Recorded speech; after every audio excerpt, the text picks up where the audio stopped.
Hey everyone, welcome to the Ubisoft Forward post show. My name is Yusuf McGee, and this is Assassin's Creed Valhalla. We're going to take a deep dive into about 30 minutes of gameplay, and we're joined by a very special guest here. Hey everyone, this is Philippe Bergeron, otherwise known as Fizz. I am the quest director on Assassin's Creed Valhalla. So Fizz, we're setting up here for what looks like an epic encounter. Tell us exactly what's going on here. Yeah, so here we're midway through the quest that we're showing for Ubi Forward. Here we're looking at the assault of Berg Castle. So these are big moments that usually sort of culminate at the end of the story. And so here Eivor, our Viking raider, is taking a group of raiders and Fyrds into Berg Castle to go and take down Rued and his clan. So who exactly is Rued, and why does Eivor sort of want to pick a fight with him? Basically, Rued comes into play about halfway through this story arc, where at the beginning of the arc, this is something that happens before, Rued basically caused a lot of turmoil within the territory, and Oswald, who's the sort of elderman to inherit this territory, needs your help to take him down.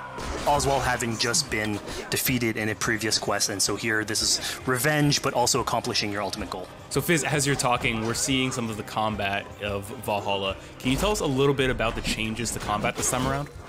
We wanted to basically add a lot of new mechanics to it. So we added like some dual wielding for the player, like a stun system in there. And we really needed to do this to sort of portray that sort of the brutality that comes with being a Viking in this day and age. So it sort of fits into that the time and the character.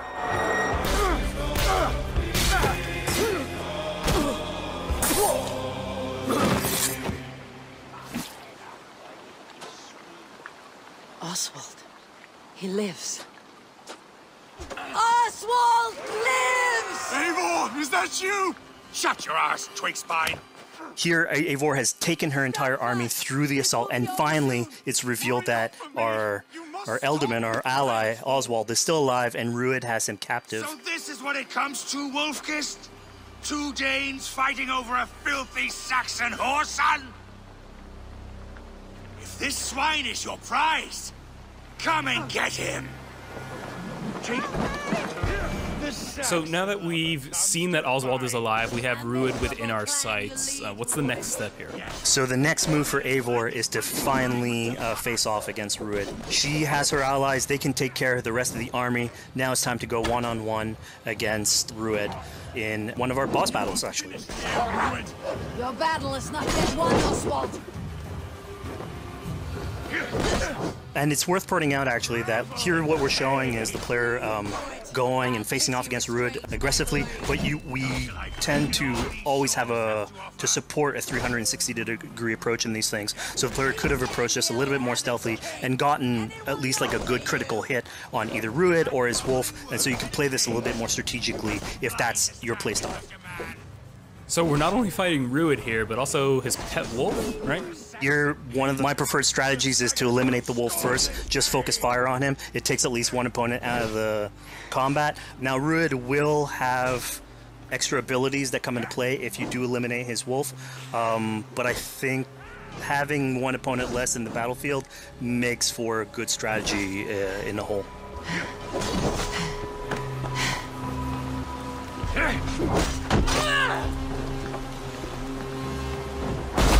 Your efforts. Only the cold dark of Niflheim awaits you. Valhalla is my destiny. That fate will not be met today. Why does they should be roomed, Wolfkist? Made thralls, not treated as equals. We are better than this.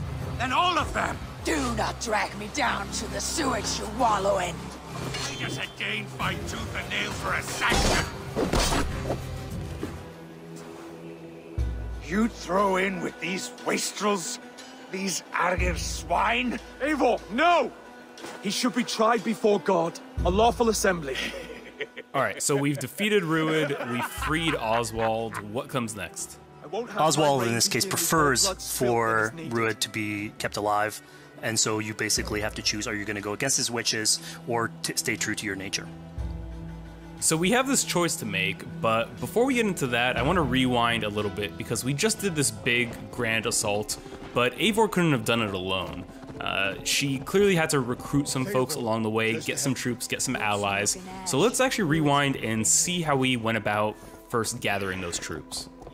Right, so when coming up to an assault, it's a game of numbers. Eivor can go into pretty much any location and be a stealthy Viking, eliminating some of the assets, which ultimately would be a strategy. You can do that, and you'll have some of the ingredients or of the assets there that will have been sabotaged, but you still need an army. So here what we're seeing is Eivor going around the countryside and raising what we call a fyrd, which is the men and the women of the territory who come up and fight in the name of a king. So here Eivor is going around and trying to convince people to fight in the name of Oswald to finally take down the oppressor that is Rued. Defending East Anglia, defending you.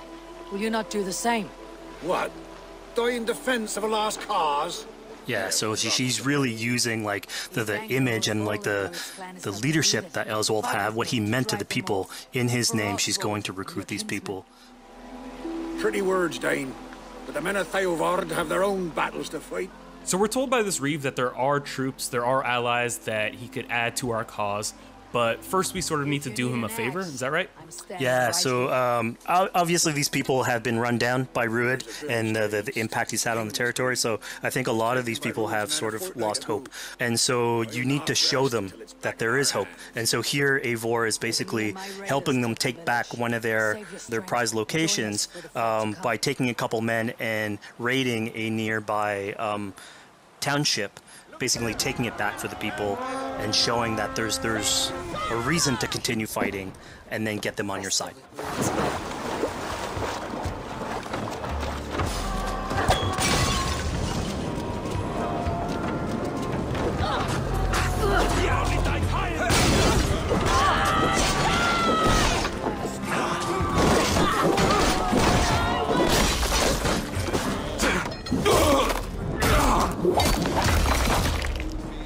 When Eivor does this, obviously you have access to a full suite of abilities. So again, the improvements that we've done to the fight system, you have some brutal axe throwing in there. You have archery or like range combat abilities in there as well.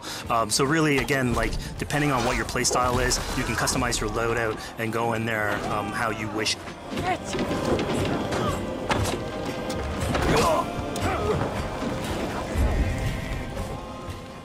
Fizz, we just saw this giant pulse go out. What exactly was that? So that is what we call the Odin sight. The Odin sight is basically our interpretation of the eagle vision from previous games, and we thought it was good to sort of bring that back. It's basically Eivor's intuition. It's how she perceives the world. When player uses that, it'll highlight basically interactive objects, like things that will bring her an advantage. So we'll have arrows, like health consumables that are in there. So it really is like a good way of sort of understanding the world and showing you like things that you can go and touch. Yeah, I mean, speaking of things we can touch, we just picked up this awesome new weapon. It's something we wanted to play with on Assassin's Creed Valhalla, where we have fewer weapons in the game, but you can invest in them more, so they become your weapon. And so depending what your preferred playstyle is or your preferred weapon type, then you can go and choose, I'm gonna fight with this weapon and invest heavily into that. Not only are we looting weapons, but we see something here called the Book of Knowledge. Can you tell us a little bit more about that? They unlock skills for the player. So here you can see the Valkyrie dive that has just been unlocked. We have these spread out throughout the world, so again, to promote exploration and discovery. As you travel through the world and you explore locations, you can find these books that will add abilities that you can go and invest in, put into your loadout, then go into the different locations with the different quests in the game and use those depending on what your playstyle is. Now we've recaptured this village, we've secured more troops for our assault. Let's jump back now and figure out what we want to do with Rued. The rightful king of East Anglia has spared your life today, and so it will be.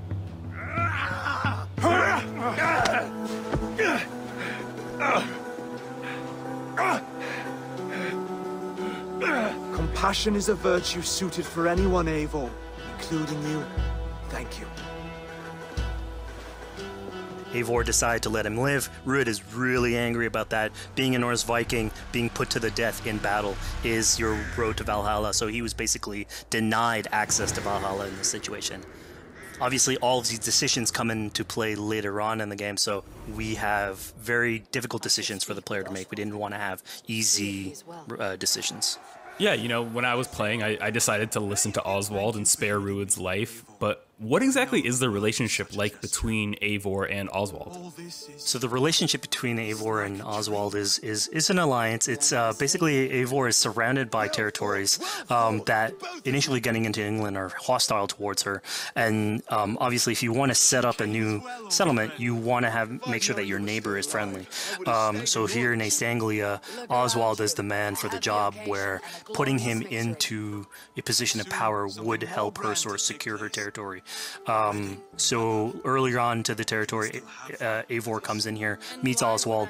The problems he had with Ruud are sort of put to light, and going through the arc, you basically help him deal with Ruud and aligning basically Danes with Saxons in one territory.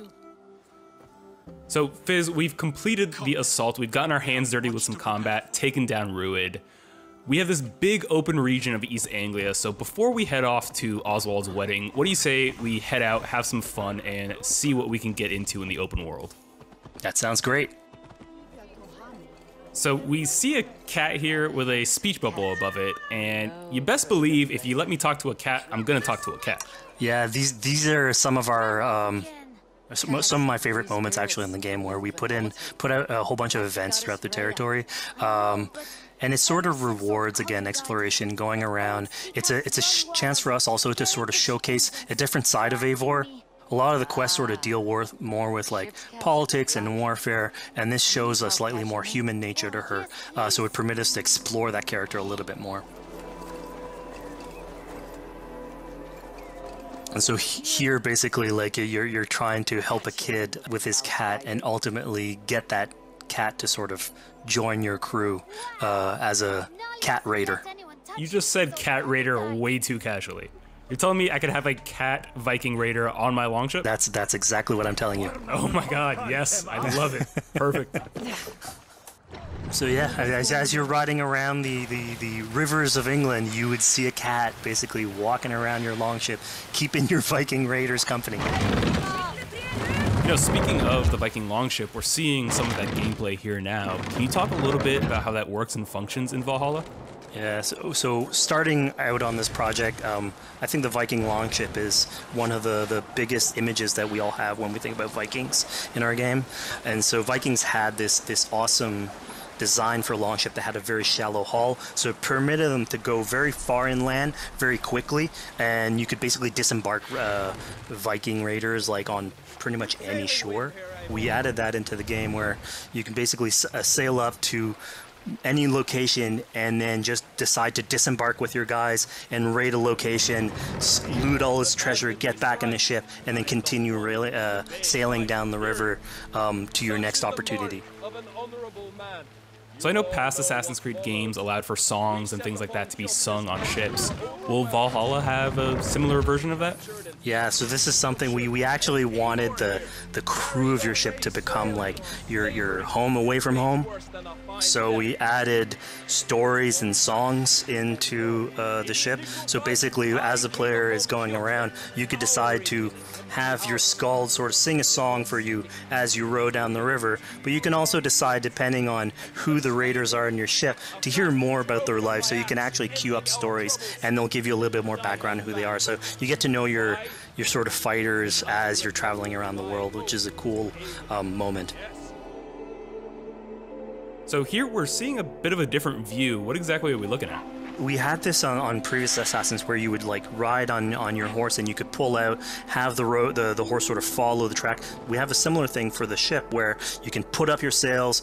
It's cruise control for the ship, so you can pull back, take in the scenery, listen to some songs or some stories, and just take it all in.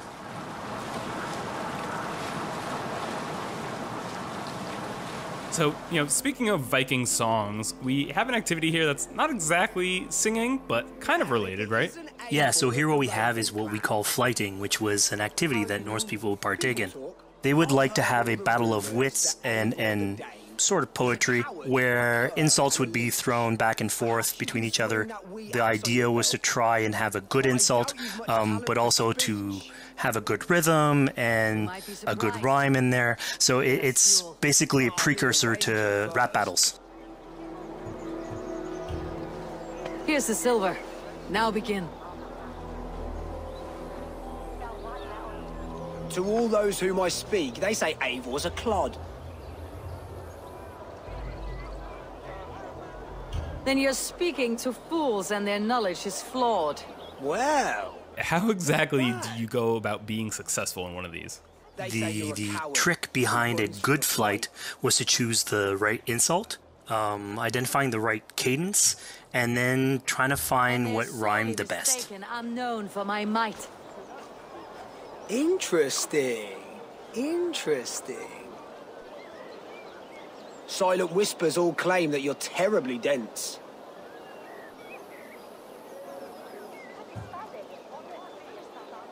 Then you've clearly misheard them. My wit is immense. Oh, you looked out with that one. Well, what a surprise. Eivor of the Raven Clan is a true talent. I'm shocked. Don't believe everything you hear, unless it touches on my flighting. Then heed every word. Take the coin. So now that we've proven our sharp tongue and wit, I think it's time for a bit more relaxing activity. So we're fishing here. Yeah, that's it. So we gave Eivor a fishing line, so you can actually throw out a line and go catch some fish.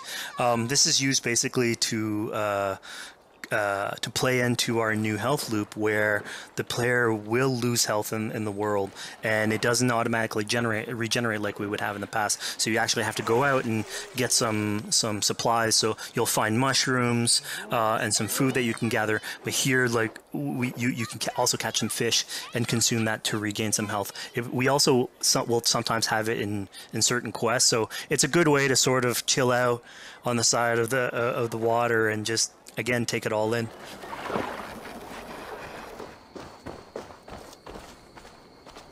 So this is what we call one of our offering altars.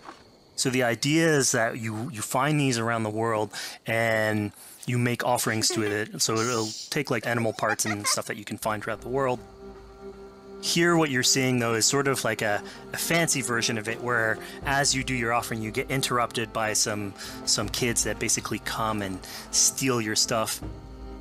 So it's just a way for us to sort of showcase that like the systems and the activities in the world can sort of play in with some quests and some little events. So it's our way to sort of dress up these moments and make it all fit inside the whole experience. Yeah, this seemed like a really sort of unexpected turn for what I thought was going to be kind of a simple interaction. Yeah, and it's really what we were trying to do with these events is to give another dimension to Eivor, other than just, you know, the pure rar Viking or the politician. Because you can imagine at some point that will grow old if you're always telling that version of the character. So it lets us really go into the depth of who is Eivor, what motivates her, how she can interact with the world outside of warfare and politics. Your stealth needs work. We were close. And it also showcases like a different facet of the world at the same time. It's not only Eivor, so it just widens the breadth of the stories that we can tell. So who exactly are these two children? These are kids of East Anglia. They are going through tough times with whatever Rued's been doing to the territory. And so they're just here trying to survive and basically exploit the people that are there to make offerings. It was kind of nice to see that Eivor wasn't really necessarily upset at them for stealing, and, you know, after you talk to them, you have the choice of helping them. You can, you know, give them food, give them some money, or, you know, maybe just say, hey, good luck, on your way. Yeah, and then this is something we also wanted to do a lot. Like, so here we're doing an event, we do it in quests as well, but we want to give a lot of this agency into players' hands so that they can sort of shape Eivor a little bit. Who she is, so it represents them a little bit more, and they can roleplay that a little bit better. And again, it just gives her like a little bit more humanity in these moments. What large walkers should do: provide for small walkers.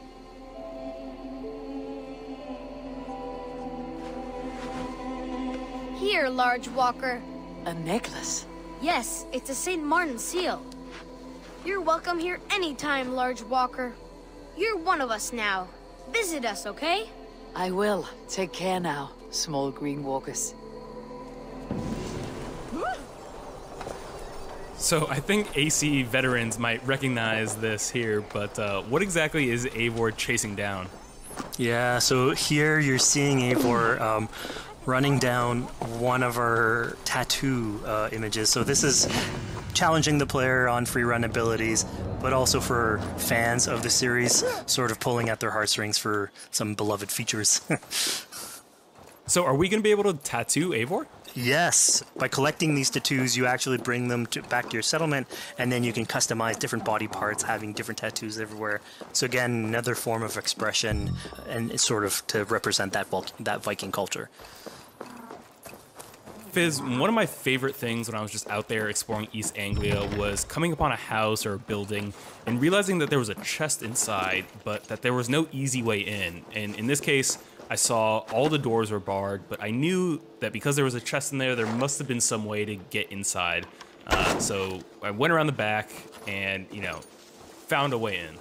Yeah, I'm glad you actually caught on to that. You're pointing at something that we wanted to work on a lot on Valhalla, where we wanted the exploration to make you feel smarter. So we played a lot with puzzle solving, so making sure that every house that you find sort of appeals to you, like it draws your attention, and then when you want to come and explore, it's not given to you. You still have to work for it a little bit, so it'll challenge you on your observation skills, logic, just trying to find how do I get into this. So we play a lot with level design, quest design to offer challenges to players, and you basically come out of it like with a better feeling for the exploration, but you also get to see more of a story behind any of these locations which we've crafted. So it gave us a little bit more time to sort of slow down the experience and tell a different version of a story.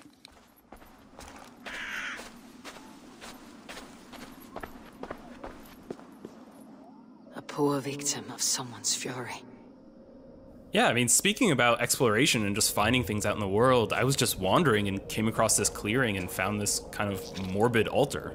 Yeah, so this is one of our bigger events that we have scattered in the world. So as Eivor explores, she can find altars like this, and by interacting with them, here it's a trap that's been set by this character named Regan.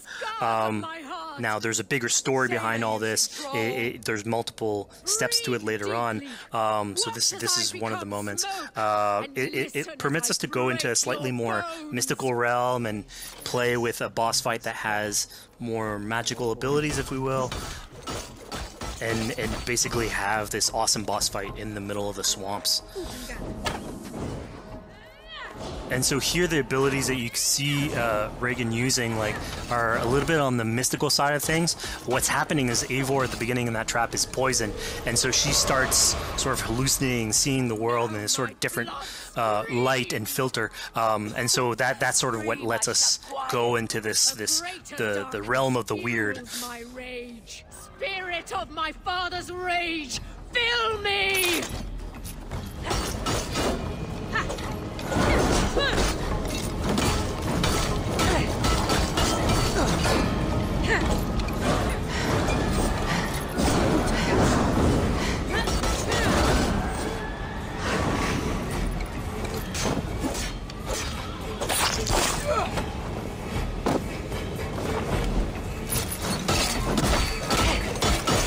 Enough is cracking. Rest your demons. So we just saw here that Regan belongs to something called the Daughters of Lyrium. Yeah, that's correct. By finding the other daughters, you'll get a little bit more backstory on who they are, so we don't want to spoil that too much. But it creates like a sort of greater story that is not on the main path in any way, but it's still very rich and adds to the lore of this world and actually plays into history. So we just had a really exciting, really intense boss battle. I think it's time for something a little bit more relaxing and calming now. Yeah, it's all about pacing yourself with the highs and the lows. So here we have a low chill moment of what we call building a cairn. So Eivor, as she explores the world, will find these sort of meditative areas where you have a pile of rocks that you could just stack on top of one another using physics. And I mean, yeah, the ultimate goal is to try and get the highest pile of rocks, but really it's about taking in the sights, relaxing, taking a step back, and just building something. Together we stack stones into cairns. These? Yes. Think of this as a test of mind and wit. Stack the cairn stones high and wide into any shape you like. I mean, you can spend as much time as you want building these things, making them as high as you want, as weird as you want. I'm sure like a lot of these stuff will end up on the internet, like people comparing structures. And the cool thing is that once you've built it and you decide to get out of it, it sort of stays there. And so that's yours, right? And until the moment where you come back and you want to build a new one. It's sort of cool that we were able to give that to players to express themselves. At this point in the demo, we've explored East Anglia, we've met some children, we've broken into a house, we fought a boss, we built a cairn. I think now it's finally time to go and head off to Oswald's wedding.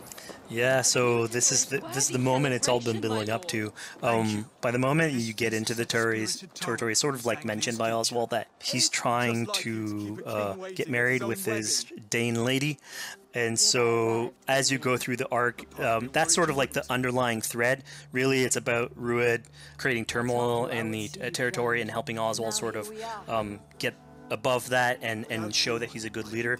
And so you finally, after going through all of that arc, finally get these two together, go through their wedding, and you're invited to attend the ceremony.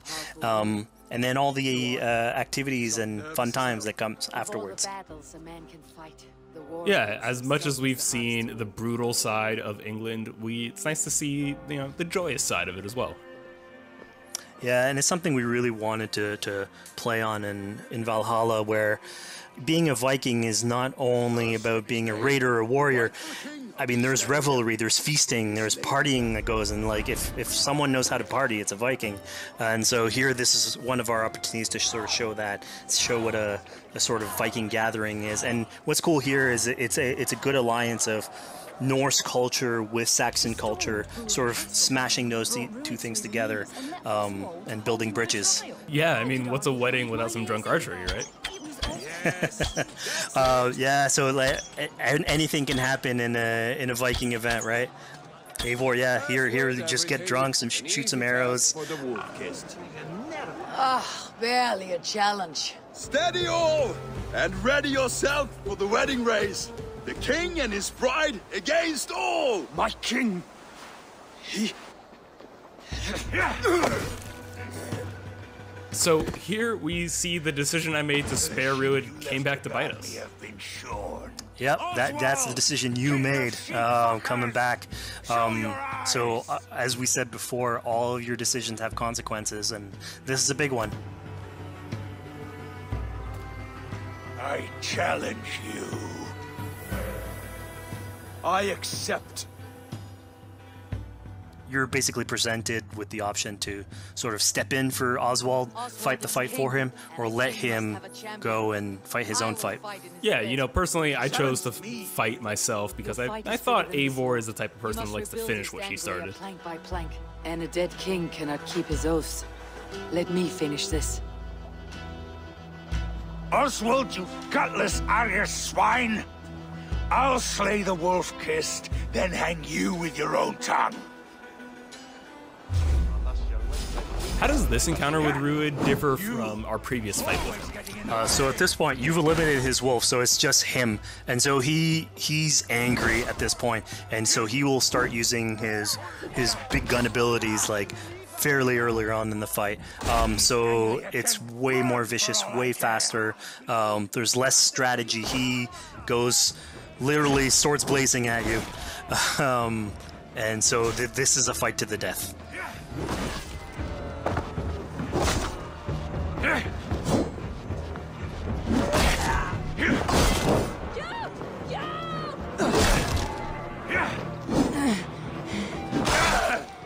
And of course here, like, this is a decision you made to go and fight him, but there's multiple outcomes to this scenario. You could have let Oswald fight his own fight and prove basically his station as the rightful leader. If you had eliminated Rued, obviously this would not have happened. It would have been a slightly more joyous occasion. But ultimately, in all scenarios, you still have an alliance with Oswald. He's proven to be the right leader for this territory and to be a good ally for you. A great service.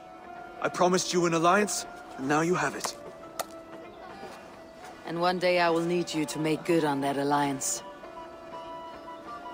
So we're about to take off from the wedding, but Eivor decides it's a good idea to check up on her friend Finner.